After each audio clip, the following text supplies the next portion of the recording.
माननीय श्री यमलाल कडेल, माननीय सभामुख महोदय, आर्थिक वर्ष 2077-78 को वार्षिक बजेटमा म आफ्ना केही भनाइहरू राख्न गइरहेछु। तीनवटा बजेटको कार्यान्वयन गरेको अनुभव, सरकारका आवश्यक संरचनापछिको बजेट हो यो बजेट। विगतको भन्दा आज कोभिड-19 का नामले चिनिएको कोरोना भाइरसले सबै क्षेत्र प्रभावित गरे जस्तै बजेट निर्माणमा पनि प्रभावित गर्ने कुरा स्वाभाविक छ।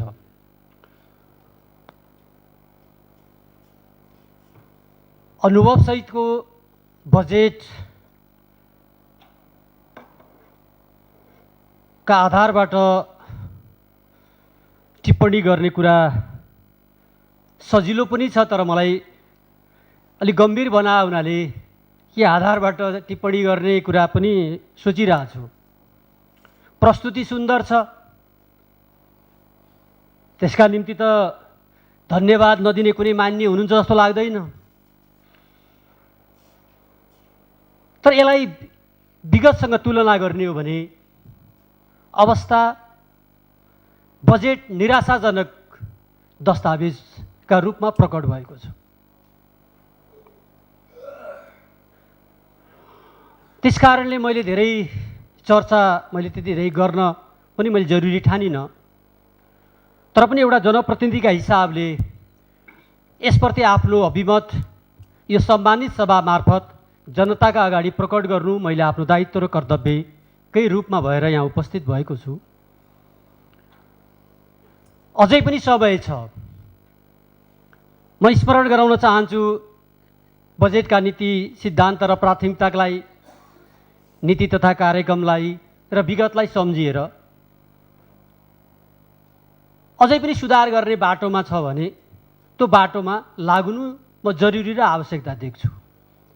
होइन यसैलाई नै जस्टिफाई गर्ने कुराका आधारबाट अगाडि बढ्नुभयो भने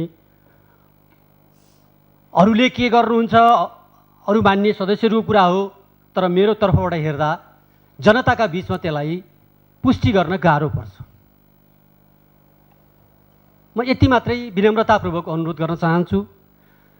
नारा महामारी, भोकमरी, रोजगारी राम्रो छ, तर यो तीनटा नारालाई सार्थक पुर्याउने आफ्नै औकात र संरचनाको कुनै मूल्याङ्कन नगरिकन, पुनर्विचार नगरिकन नीति ल्याउनु भयो भने ती कार्यक्रमहरू बेवारिसे हुन्छन् जस्तो लाग्छ। अहिले पनि तपाईहरूले अथक प्रयत्न गरिरहनु भएको छ, तर जे काम गर्नु पर्थ्यो कोभिड-19 मा पनि नगरेको कुरा बाहिर आइ त रहेछ। जे गरिरहनु भएको छ त्यो पनि तपाईले पुष्टि गर्न सक्नु भएको छैन। यद्यपि हाम्रो नेपाली समाजमा जे गरे पनि आलोचना हुन्छ, चाहे त्यो मान्छे यता र उता लैजाने कुरामा तपाईले गर्नुभएको कुरालाई जस्टिफाई गर्न सकिँदैन। कोभिड-19 का नाममा जे हामीले थोरै मात्रै पाएका औषधि उपचारको वितरणको पनि अभिलेख समेत छैन भन्ने सुन्दैछु। अरू त परको कुरा होस्, अभिलेखै मिल्दैन भन्ने छ। त्यस्तो अवस्था देखिरहेको एउटा अवस्था छ। त्यसकारणले कोभिड-19 का नाममा स्वास्थ्यका स्थायी संरचना बनाउने कुरामै हाम्रो बढी ध्यान केन्द्रित गर्ने गरी अगाडि बढौँ। त्यस्तो किताबमा आउला। त्यसमध्ये पनि महत्त्वपूर्ण हाम्रो प्रयोगशाला, अब यो भन्यो भने सबै ठाउँमा पुर्याउने कुरा पनि हाम्रो देखिन्छ। चित्त बुझाउनका निम्ति माल सामान सुविधा नपुर्याए पनि कागज पुर्याउने हाम्रो प्रवृत्ति छ। मलाई लाग्छ प्रदेशमा पहिला थियो, हाम्रो ओएनएम सर्वे गर्दा त्यो संरचना हट्यो। मलाई लाग्छ एउटा राम्रो प्रयोगशाला हाम्रा निम्ति सधैँभरि चाहिने एउटा चिज हो। त्यतापट्टि तपाईँहरूको ध्यान जाओस् भन्ने कुरा राख्न चाहन्छु। यद्यपि अरूमा गएको छ, त्यतातिर गएको छैन। जे प्रयत्न गर्नुभएको छ त्यसले पनि त्यस आधारबाट अगाडि बढ्नुपर्छ लाग्छ। अब जहाँसम्म बजेटको कुरा छ, नीति धेरै छ, बजेटमा कार्यक्रम र बजेट धेरै हुनुपर्ने हो, त्यो थोरै छ। त्यसका निम्ति हाम्रो अब मैले धेरै के चर्चा गर्नु निबन्ध जस्तै छ। त्यो पनि अब बजेट बाँडफाँडको कुरा पनि सबै कुरा सार्वजनिक यथार्थपरक ढङ्गले सचेतनतापूर्वक अर्थमन्त्रीजीले ल्याउनु भएको छैन। किनभने त्यो छलफलमा उठेको प्रश्न हो। सुझाव दिएको कुरा पनि हो। त्यो ल्याइदिएको भए उहाँलाई केही अप्ठ्यारो पर्दैन थियो, किनभने अहिलेको अवस्था जे छ त्यही अवस्थालाई सबैले स्वीकार गर्थे। तर त्यसलाई ढाकछोप गर्दै जाँदा चाहिँ के हुन्छ त भन्दा अरू नयाँ कुरा छ कि भन्दै खोज्दै जाँदा सरकार र संसद एकै ठाउँमा नपुग्ने ठाउँमा पुग्ने हो कि भन्ने परिस्थिति निर्माण हुन्छ। त्यसकारणले बाँडफाँड पनि प्रष्ट गर्ने कुरा अलि ध्यान दिनु पर्थ्यो। यद्यपि कोभिड-19 चैतदेखि नै आएको, तर म फेरि पनि विनम्रतापूर्वक भन्न चाहन्छु सरकार लागेकी छ, यो कुनै तयारी बिनाको बजेट हो जस्तो लागेन। तयारी भएपछि त योजना हुन्छन्, प्रोजेक्ट हुन्छन्, सूचना हुन्छन्, त्यसमा आधारित हुन्छ जस्तो लाग्छ। त्यस्तो पनि मैले त्यस्तो देख्दिनँ। त्यो कुरालाई अझै जुन समय छ, जुन अरू बाँकी किताबहरू आउने कुरा छन्, त्यसमा तयारीसहित आयो भने मलाई लाग्छ सरकारले संसदमा छलफल चलेको कुरालाई सम्बोधन गर्यो भन्ने कुराको पुष्टि हुन्छ जस्तो लाग्छ।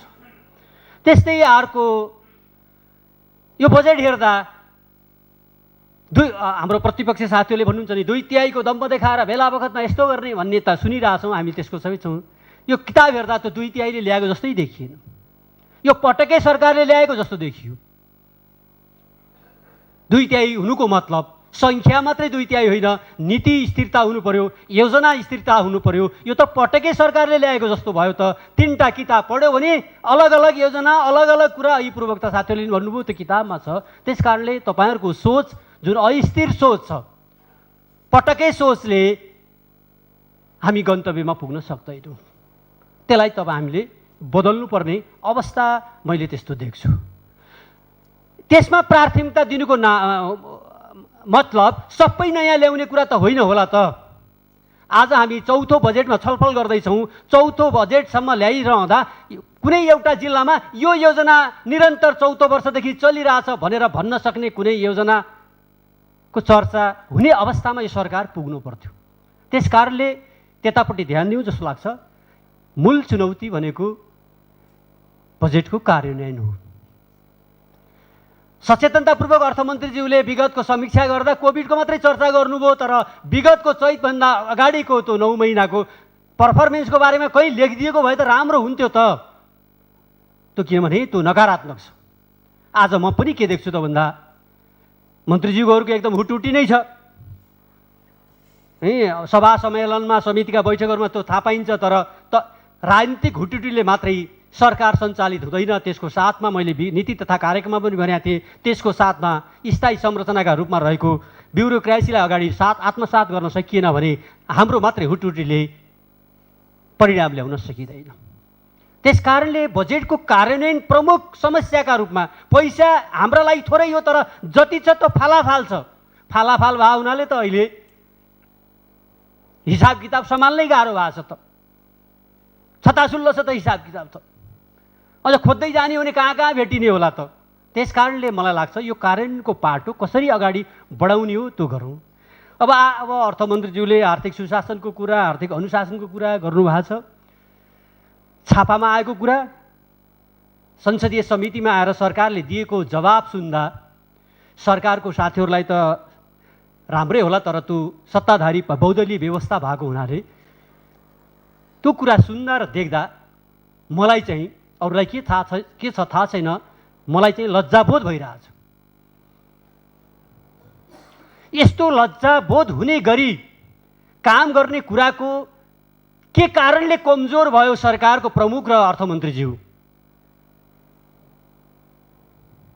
यो दलीय व्यवस्था हो। यो कुरामा संसदभित्रै नै गम्भीर कुरा उठाउनु भयो होला, उहाँले पुष्टि गर्ने उठाउनु भयो होला, जो कोहीले पनि भन्ने लाग्छ मलाई। त्यसकारणले म भन्न चाहन्छु, अनुरोध गर्न चाहन्छु, यो बजेट यसपछिका किताब कसरी आउँछन्, यस्तै गरिने किताब आयो भने विगतको बजेट त झमेला त सरकारले बेहोरिसकेको छ त। म एउटा जनप्रतिनिधिका हिसाबले के रहेछ भनेर एउटा दुईवटा अफिसर भन्दा कुनै नयाँ योजना हुन्न हजुर भनेका छन्। नयाँ योजना हुन्नन् भने किन जाने भनेर म कहीँ गएको छैन। अब आउँदा सबै नयाँ योजना आएछन् भने त अब के रहेछ थाहा पाउँला। जब कुनै नयाँ योजना आउन्न भने आउँछ के त? त्यसलाई गएकै बजेट अधिवेशनमा यो संसदले अस्वीकार गरिसकेका छ कि त्यस्तो बजेटलाई स्वीकार गर्न नसक्ने गरी बाटो हिँडिसकेका छ त। तर फेरि पनि म देख्दैछु एकमुष्ट शीर्षक राख्ने गरी परिकल्पना गरेका योजनाहरू ल्याउनु भएको छ। अहिले मैले त्यहाँ किन यो राख्नुभयो त्यहाँ किन राख्नुभयो म भन्दिनँ, त्यो काम गर्ने सामर्थ्य नै राखेर ल्याउनु भयो होला। तर प्रोजेक्ट बिनाका योजना बिनाका कुरा ल्याउनु भयो भने अब अहिलेको संसदले कोभिडका नाममा ठिकै छ नि त यही बाटो जाउँ भनेर माफी बिना दिए त भने त केही छैन। तर विगतको बाटो यदि हेर्ने हो भने त यो संसदले त अस्वीकार गरेको बाटो हो। अस्वीकार गरेको बाटो फेरि जबरजस्त सरकार किन हिँड्न खोजिरहेछ त मैले बुझ्न सकिरहेको छैन। त्यसकारणले तपाईँहरूले मलाई लाग्छ रोजगारका नाममा अब यो रासन पानी बाँड्ने कुरा जस्तो देख्छु बजेट भाषणका शब्द हेर्दा। अघि एकजना प्रवक्ता मान्यले भन्नुभयो, म पनि त्यसमा सहमत छु। रोजगार सिर्जनाको साथसाथै हामीले यही पैसाले केही गर्ने गरी हामीले अगाडि बढ्न सकियो भने हाम्रो प्रदेशले अगाडि बढ्न सक्छ। त्यसकारणले म अन्तिममा के अनुरोध गर्न चाहन्छु भने बजेट विनियोजनको जुन तरिका छ, योजना छनौटको जुन तरिका छ, अब आउने मन्त्रालयगत शीर्षकमा तपाईँले ध्यान पुर्याउनु भएन, हेक्का राख्नु भएन र संसदको अनुभवलाई ग्रहण गर्नु भएन र यही बजेट पुस्तिकामा ल्याएको जस्तै ल्याउने कोसिस यदि सरकारले गर्यो भने मलाई लाग्छ संसद र सरकारका बीचमा गम्भीर देखिने गरी पोजिसन प्रकट हुन्छ जस्तो लाग्छ। किनभने एकचोटि त देखाइसक्यो विगतमा, फेरि त्यो बाटो नहिँड्नु पर्थ्यो। अब आजको आजै तपाईँले परियोजना परिकल्पना गरेर ल्याउन सक्ने अवस्था पनि छैन होला जस्तो लाग्छ। यद्यपि हिजो अस्ति नै आइसक्यो भन्ने भावनाले त्यो छापिसक्या पनि हुनसक्ला। तर म फेरि पनि विनम्रतापूर्वक अनुरोध र आग्रह गर्न चाहन्छु, बजेटको बाँडफाँड बुझिने गरी ल्याउनु पर्यो। जे ल्याउनुहुन्छ बुझिने गरी ल्याउनुहोस् न, जहाँ जहाँ लानु पर्ने छ। किनभने यो बजेट सन्तुलित बन्नेवाला त छैन। किन हामीले टेकेको बजेट 3 वर्षसम्म अर्थमन्त्रीले असन्तुलित त बनाइसक्नु भएको छ। हामीले टेक्ने धरातल असन्तुलित भएपछि अहिले आज यो बजेट सन्तुलित त हुन्न, किनभने त्यो टेक्ने धरातल हामीले असन्तुलित बनाइसकेका छौँ। तर जे छ त्यो पनि जस्ताको तस्तै ल्याउने कोसिस गरौँ। त्यसो गर्दा हिजोका लोकप्रिय कार्यक्रम जो सरकारले पनि भनेको छ त्यो छोड्नुपर्ने परिस्थिति हो भन्ने मलाई लाग्दैन। यदि हामीले कोभिडमा लाग्दा पैसा कहीँ पुगेन भने जुन कुनै पनि शीर्षक काट्ने कुरामा हामी तयार हुनुपर्छ, त्यो राम्रो हुन्छ। तर त्यसलाई कोभिडमा लगेर थुपार्ने, यता लोकप्रिय कार्यक्रम पनि कटौती गर्ने कुरा न्यायसङ्गत हुन्छ, मलाई त्यस्तो लाग्दैन। तर फेरि पनि अनुरोध गर्न चाहन्छु, कोभिडका नाममा जे काम कारबाहीहरू अगाडि बढाइरहनु भएको छ, मेहनत गर्नुभएको छ, तर मेहनत गरेको काम बाहिर आउँदा समर्थक नभेट्ने अवस्था छ। एउटा मात्रै भनौँ, केही दिन अगाडि यातायातको व्यवस्थापनको एउटा बिल 3टा पेजको बिल बाहिर आयो। त्यसलाई हेरेर जानेले बाहेक बाँकीले समर्थन गर्ने अवस्था रहेन। सरकार त्यस्तो विभेदकारी र पक्षपाती हुनुहुन्न है। ढङ्ग नपुग्दा हुने कुरा एउटा कुरा हो, तर सचेतनतापूर्वक सरकार त्यही जिल्लाको भए पनि त्यही जिल्लाका अरू मान्छेसँग विभेदकारी गर्ने गरी जाने कुरा राम्रो हुन्न जस्तो लाग्छ। यति कुरा राखे र फेरि पनि भन्न चाहन्छु, यसको कार्यान्वयनको पाटो प्रमुख कुरा हो। कार्यान्वयन गर्नका निम्ति यही बजेट हामीलाई, किनभने 50 लाख खर्च गर्न सुर्खेतमा 3 वर्ष लाग्दाखेरि नै 50 लाखका योजना चलिरहेछन्। हाम्रो त्यस्तो औकात छ। त्यसपछि सरकारमै भएको साथीहरू जे पनि गरे हुन्छ भन्ने कुरा जे अहिले देखियो, जे कुरा तपाईँहरूले संसदीय समितिमा गएर हात खडा गरेर बकपत्र गरिरहनु भएको छ, त्यो देख्दा एउटा सरकारसँग जोडिएको पार्टीको नाताले, त्यसको सभासदको नाताले अरूलाई के छ थाहा छैन, यो सम्मानित सभा मार्फत मलाई मत दिनुहुने वा सुन्नुहुने सबै जनताका अगाडि आफू लज्जित अनुभूति गरेको छु। यस्तो गरी सरकार चल्ने कुरा राम्रो हुन्छ मलाई त्यस्तो लाग्दैन। परिस्थिति जटिल छ। यो परिस्थितिका बीचमा फेरि पनि म अनुरोध गर्न चाहन्छु, बजेट वक्तव्य प्रस्तुति सुन्दर छ तर त्यो निराशाजनक छ, निबन्ध छ, कार्यक्रम छैन, बजेट छैन, जहाँ बजेट छ त्यहाँ बजेट कार्यक्रम भनेर देखाउन नसकिने अवस्थाको जुन अवस्था छ, यसलाई बाँकी समयमा हामी सबैको मेहनतबाट समृद्ध गर्ने कुरा गर्नुभयो भने मेरो सहयोग समर्थन रहने कुरा राख्दै बिदा हुन्छु। धन्यवाद।